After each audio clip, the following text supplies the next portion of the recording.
Hola, soy la profesora Yasmín Tovar de Lenguaje y Comunicación y soy la profesora que le hace clases al segundo medio D y que también soy la profesora jefe de ese curso. Sin embargo, durante el periodo en que dure esta pandemia también voy a enviarles las actividades al segundo A, segundo C, segundo D y segundo E, que está a cargo o están a cargo de los profesores Mario Jorquera y Natalia Farías.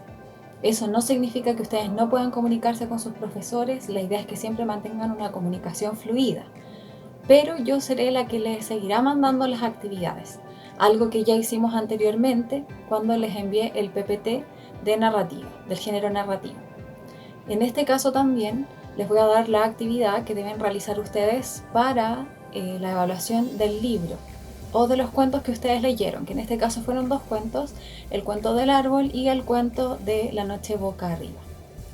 Pero ustedes me manifestaron, ya sea por correo, por WhatsApp o por otros medios, que les había costado mucho entender la materia, que por eso algunos de ustedes incluso no pudieron realizar las actividades, se basaron en las actividades de sus compañeros, ya que no entendieron la materia. Por eso lo primero que vamos a hacer hoy día es poder retroalimentar, es decir, vamos a repasar aquello que ustedes hicieron, vamos a ver cuáles eran las respuestas correctas y luego de eso vamos a seguir avanzando. La idea no es abrumarlos, la idea es que podamos seguir aprendiendo, aunque sea poquito, pero todo lo que ustedes aprendan en este tiempo va a servir. Esperemos que les sirva esta nueva metodología.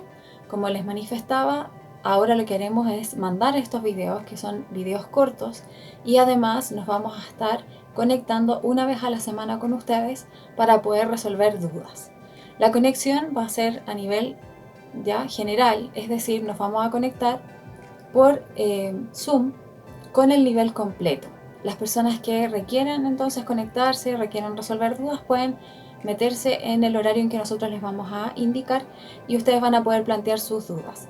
Van a poder hacerlo ya sea mediante el chat que aparece ahí o también, si es que se animan, pueden hacerlo de manera oral y vamos a ir contestando. Esa es la modalidad con la que vamos a trabajar los profesores de lenguaje desde quinto hasta cuarto medio. La idea siempre es poder ayudarlos, poder mantener una comunicación fluida con ustedes. No queremos, como les decía, abrumarlos, pero sí queremos avanzar dentro de lo posible, ya que se ha recomendado que podamos seguir a pesar de estar en cuarentena. De hecho, ustedes, yo también y la mayoría de los profesores, mañana ya, que es día viernes, vamos a entrar en cuarentena. No sabemos por cuánto tiempo. La idea es poder mantener una rutina lo mejor posible, dentro de las circunstancias, sabiendo que no todos tienen internet, que no todos tienen un computador donde trabajar. Por eso es que estamos tratando de adaptarnos lo que más podemos a la realidad que tenemos en cada una de las casas o en cada uno de los hogares. Entonces, hoy día vamos a ver el PPT de narrativa. Vamos a seguir trabajando con el género narrativo algunas semanas más porque es muy importante que podamos desarrollar las habilidades de comprensión lectora. Y para eso entonces vamos a analizar lo que quedó pendiente del PPT anterior, lo vamos a retomar, vamos a responder las preguntas que yo misma les planteé en ese PPT y además les voy a dar... Entonces, tal como les mencioné, vamos a analizar la palabra y la construcción del ser, parte 1, y estamos viendo lo que es el género narrativo. Vimos algunas cosas importantes en clase y ustedes también pudieron analizarlas. Vimos la diferencia entre los textos literarios y los no literarios y nos quedamos con que los textos literarios tienen un mundo ficticio y que su función principal es la de entretener. También vimos lo importante que es el contexto de producción para poder entender bien de qué se trata una obra y de esa manera poder comprender bien la historia. Y nos vamos a quedar con lo que es la visión del narrador.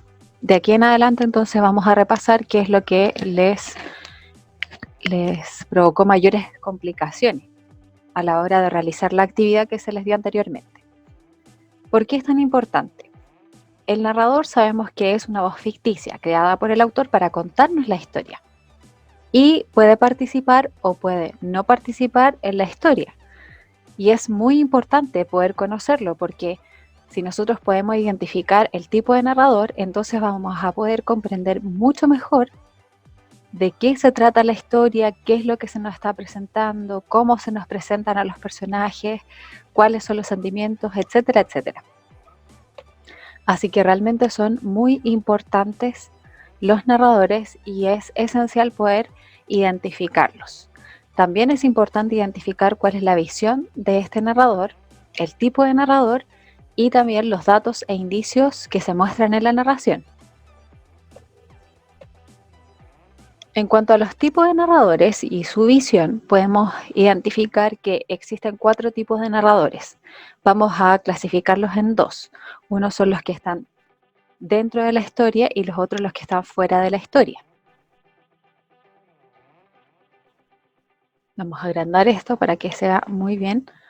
Entonces tenemos los que están dentro de la historia son el protagonista y el testigo, y fuera de la historia el objetivo de conocimiento relativo y el omnisciente.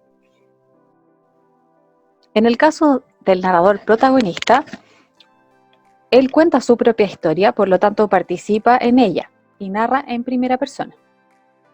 ¿Qué efecto tiene esto en el receptor? De esta manera el receptor o el lector accede a lo más profundo del personaje, lo puede entender. Después tenemos un ejemplo del narrador protagonista. Vamos a leer este texto. Dice: bastará decir que soy Juan Pablo Castel, el pintor que mató a María Iribarne. Supongo que el proceso está en el recuerdo de todos y que no se necesitan mayores explicaciones sobre mi persona. Si nos damos cuenta, acá el narrador es protagonista porque es el personaje principal, el que está contando su propia historia. Incluso nos dice su nombre, dice soy Juan Pablo Castel y nos dice lo que hizo, que mató a María. Después tenemos el narrador testigo. Él también participa en la historia, pero como un testigo u observador de lo que hace el protagonista, de lo que vive el protagonista o de lo que sucede en el relato principal. Puede narrar en primera o en tercera persona. ¿Y qué efecto tiene en el receptor? Bueno, el lector conoce lo que rodea al protagonista y el efecto que tiene en los otros. Vamos a ver un ejemplo. Narrador testigo, fragmento de crónica de una muerte anunciada. El día en que lo iban a matar, Santiago Nazar se levantó a las 5:30 de la mañana para esperar el buque en que llegaba el obispo. Había soñado. Siempre soñaba con árboles, me dijo Plácida Linero, su madre, evocando 27 años después los pormenores de aquel lunes ingrato. Nos damos cuenta que el narrador es narrador testigo. ¿Por qué? Porque es un personaje, participa en la historia y cuenta la historia del protagonista, que en este caso es Santiago Nazar. Nos damos cuenta de que es un personaje porque de hecho él dice: siempre soñaba con árboles, me dijo Plácida Linero, su madre. Por lo tanto, acá vemos que es un personaje y que en este caso estaba hablando con la madre del protagonista de la historia. Pero el narrador no es el protagonista, solamente es un testigo. Si uno leyera el libro se daría cuenta de que es alguien que investigó sobre Santiago Nazar y sobre su muerte. Fuera de la historia tenemos 2 narradores. Uno de ellos es el objetivo de conocimiento relativo. Este no es un personaje y por lo tanto sabe menos que los personajes y no accede a su interioridad. Narra en tercera persona. El receptor accede a la información objetiva y evidente de los personajes y de la historia en forma de descripción. Por lo tanto, no puede sentir ni saber lo que sienten o piensan los personajes. Ejemplo de narrador objetivo. El jugador estrella salió al campo con un zapato de cada color, con los colores de su equipo, exaltando su presencia e intimidando a sus contrarios. Al iniciar el juego encontró a su antagonista, el capitán del equipo contrario. Se trataba de Luis Tejada, el jugador marcado con el número 11. Nos damos cuenta que en este caso el narrador es objetivo porque se limita a describir cómo salió el jugador estrella y cómo se encontró con su antagonista. No nos dice qué sintió, qué pensó, nada más, solamente nos describe. Por último tenemos el narrador omnisciente, que es de los narradores más comunes de la literatura contemporánea. No es un personaje, está fuera de la historia, pero conoce todo lo que pasa en la historia y todos los pensamientos y sentimientos de los personajes. Por lo tanto, conoce su mundo interior. y narra en tercera persona. ¿Qué efecto tiene este narrador en los lectores? El efecto que tiene es que permite que el receptor pueda ponerse en la piel de los personajes, que los comprenda mejor, que pueda empatizar con ellos y pueda comprender también las razones que motivan sus acciones. Vamos a ver un ejemplo del cuento La noche boca arriba. Dice: como sueño era curioso porque estaba lleno de olores y él nunca soñaba olores. Primero un olor a pantano, pero el olor cesó y en cambio vino una fragancia compuesta y oscura, como la noche en que se movía huyendo de los aztecas. Acá el narrador es omnisciente, no es un personaje por lo tanto, pero sí conoce lo que siente y piensa el personaje principal. En este caso nos damos cuenta de que nos está narrando lo que piensa y siente el protagonista al soñar, ya que siente curiosidad porque es un sueño en el que también puede sentir olores. Así que nos damos cuenta cómo este narrador omnisciente conoce absolutamente todo y de esa manera nos transmite lo que está pasando, lo que está sintiendo el personaje. Es muy importante que nosotros entonces cuando leamos nos fijemos en qué tipo de narrador está presente. De esa manera entonces vamos a poder comprender mejor la historia que se nos está narrando. Continuamos ahora con lo que son los datos e indicios en una narración. Esto tiene que ver con información que nos entrega el narrador. Independientemente del tipo de narrador, siempre se nos va a entregar información. Entonces, ¿sobre qué podemos encontrar información? Todos los narradores entonces nos entregan datos o indicios por los cuales podemos reconocer el tipo de narrador, los hechos, ya sean pasados, presentes y en ocasiones hasta hechos futuros, las acciones de los personajes, las características de los personajes. ¿Cuáles son los datos y cuáles son los indicios en una narración? Los datos tienen que ver con información que es explícita o información directa y que nos sitúa o nos establece a los personajes en un lugar y un tiempo determinado. ¿Qué datos podemos encontrar? Podemos encontrar fechas determinadas, nombres de lugares, épocas del año, números o edades de los personajes, relación que hay entre ellos, si es que son padre e hijo, hermanos, matrimonio, etc. Y también información concreta de algún personaje, como puede ser, por ejemplo, las características físicas. En cambio, los indicios no son datos, sino que son información que hay que inferir o interpretar. Y alguna de la información que podemos interpretar es la siguiente: la identidad de los personajes. Podemos preguntarnos quién es. ¿Es el personaje principal? ¿Es un personaje secundario? Etcétera, etcétera. También tenemos los hechos de la vida que construyen el carácter de un personaje. ¿Qué vivió antes que hace que sea de esta manera? También las motivaciones. ¿Por qué actúa de esta manera? La atmósfera que se genera. Por ejemplo, hay incertidumbre, hay nerviosismo, hay miedo. Todo eso se puede interpretar de acuerdo a lo que leamos en el libro. Y también cuál es el desenlace de la obra. Cómo termina. Puede que incluso a lo mejor no nos den el final tal cual, sino que seamos nosotros los que tenemos que interpretar según los datos y los indicios que ahí se nos den. Entonces, los datos son información explícita, ¿ya? Y los indicios, en cambio, es información que nosotros debemos inferir y que tenemos que interpretar. Son pequeñas señales, por así decirlo. Vamos a ver acá los datos e indicios en el cuento El árbol de María Luisa Bombal. Primero vamos a leer el fragmento.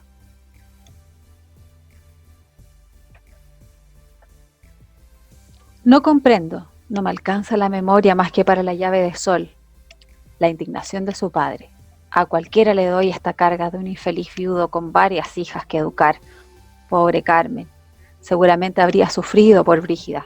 Es retardada esta criatura. Análisis. Vamos a hacer el análisis entonces de esto que acabamos de leer. Podemos identificar el tipo de narrador. Este es un narrador omnisciente porque conoce los sentimientos y los pensamientos del personaje. En este caso, dice, no comprendo, no me alcanza la memoria. Vemos que es Brígida quien está hablando y que está haciendo este análisis de su falta de memoria y de comprensión. Encontramos datos relacionados con el padre del personaje, relacionados con el padre. Nos dice que es un padre viudo y que tiene varias hijas. Está ahí en rojo. Luego encontramos indicios. Dice el texto, pobre Carmen, seguramente habría sufrido por Brígida. Es retardada esta criatura. Este texto nosotros podemos interpretarlo y esto nos lleva a pensar que el personaje ha sufrido los insultos y el menosprecio de su padre y que por lo tanto eso afecta su autoestima y hace que piense que no es capaz de comprender ni memorizar información. Entonces acá vemos cómo los datos, que es la información explícita,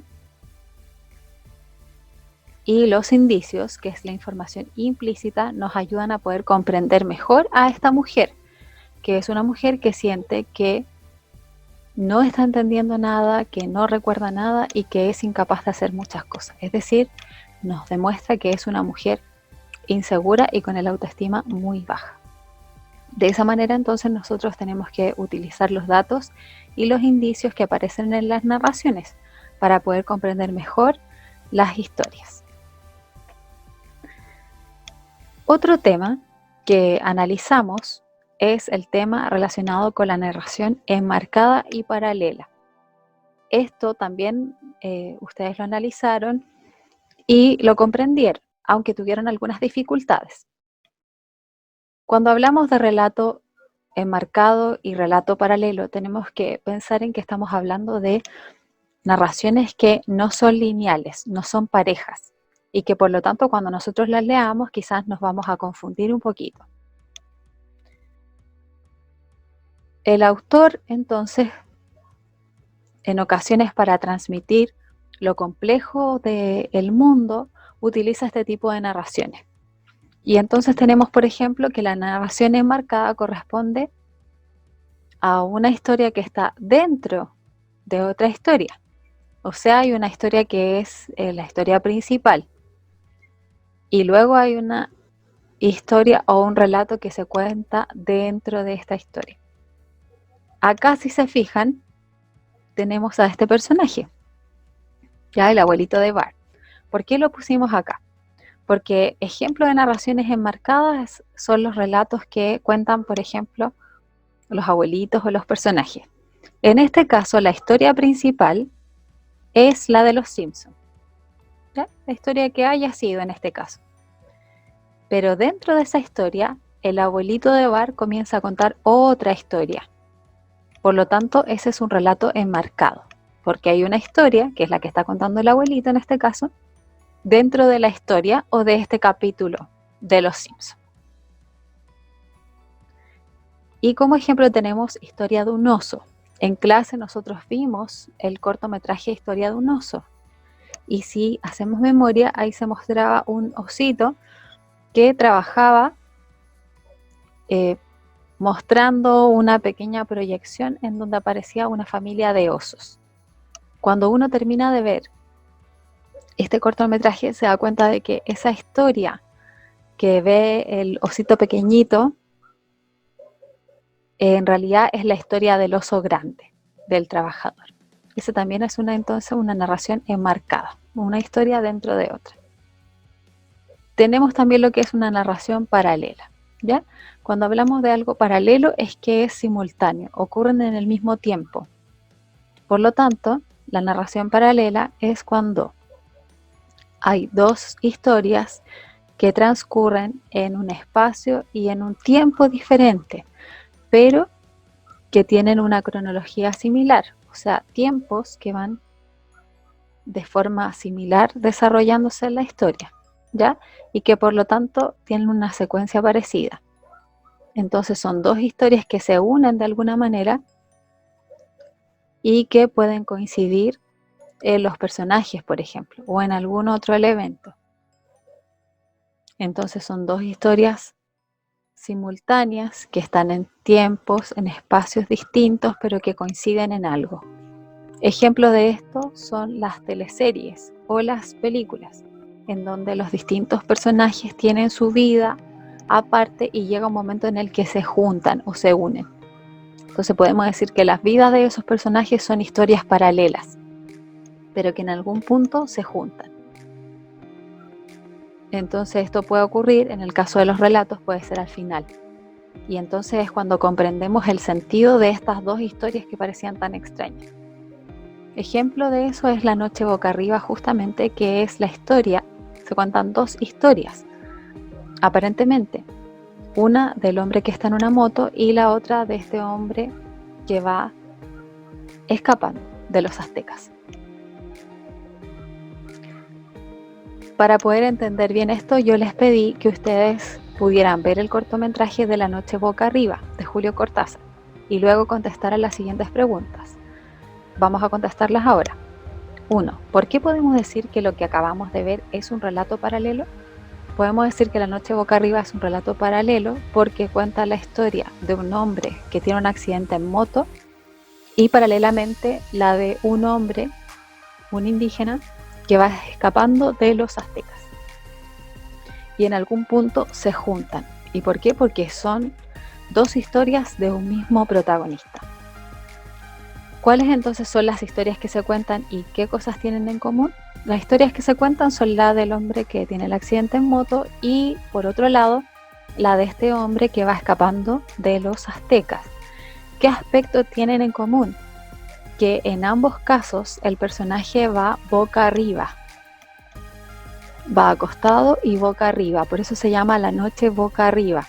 En el caso del personaje que tiene el accidente en moto, va boca arriba desde el momento en que lo suben a la camilla, que está en la camilla en el hospital, siempre está boca arriba. Cuando lo llevan al examen, etcétera, etcétera. Se destaca ese hecho.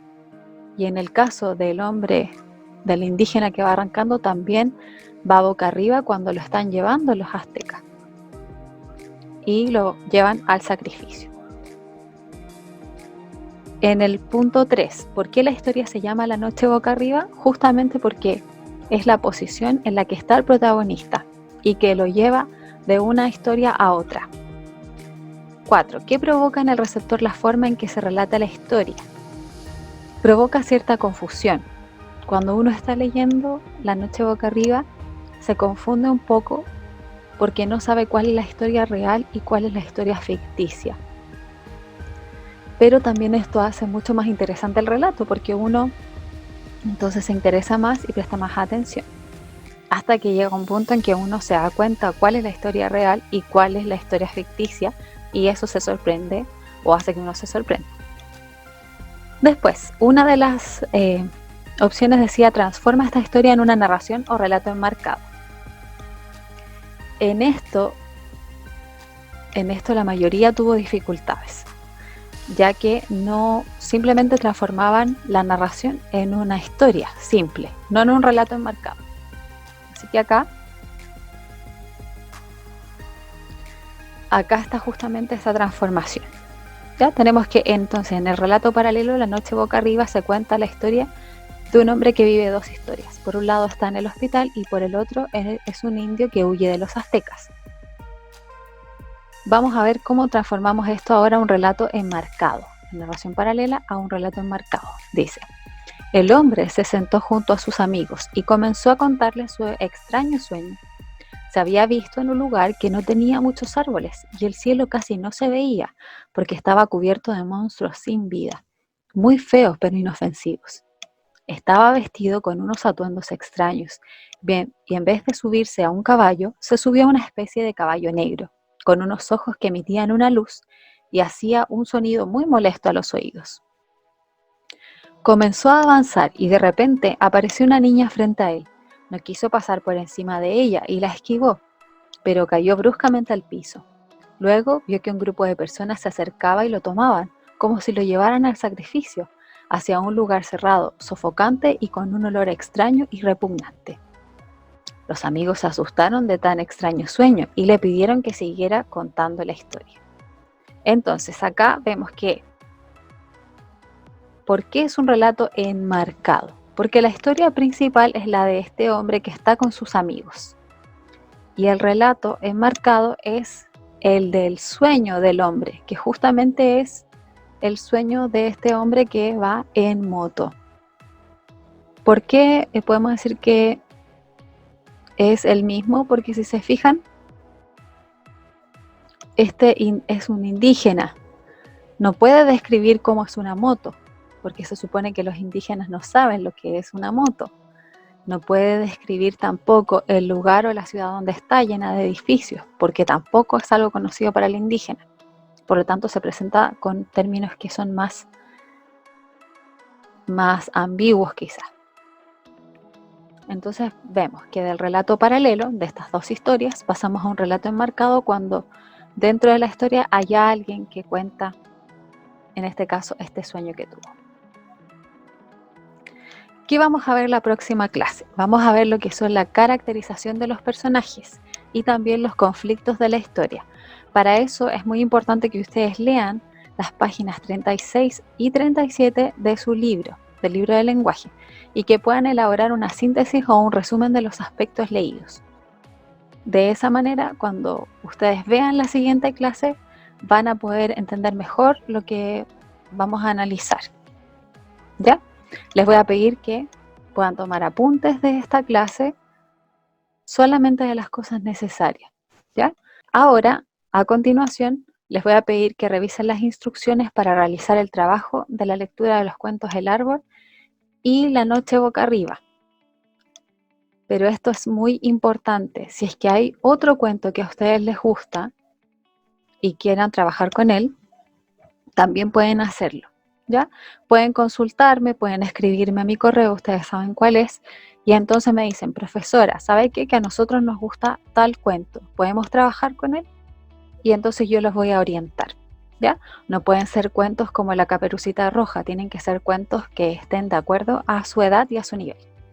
Entonces, este video llega hasta acá, pero les voy a pedir que revisen el otro video en el que aparecen las instrucciones para realizar el trabajo de la lectura de los cuentos El Árbol y La Noche Boca Arriba. Que esté muy bien. Chao.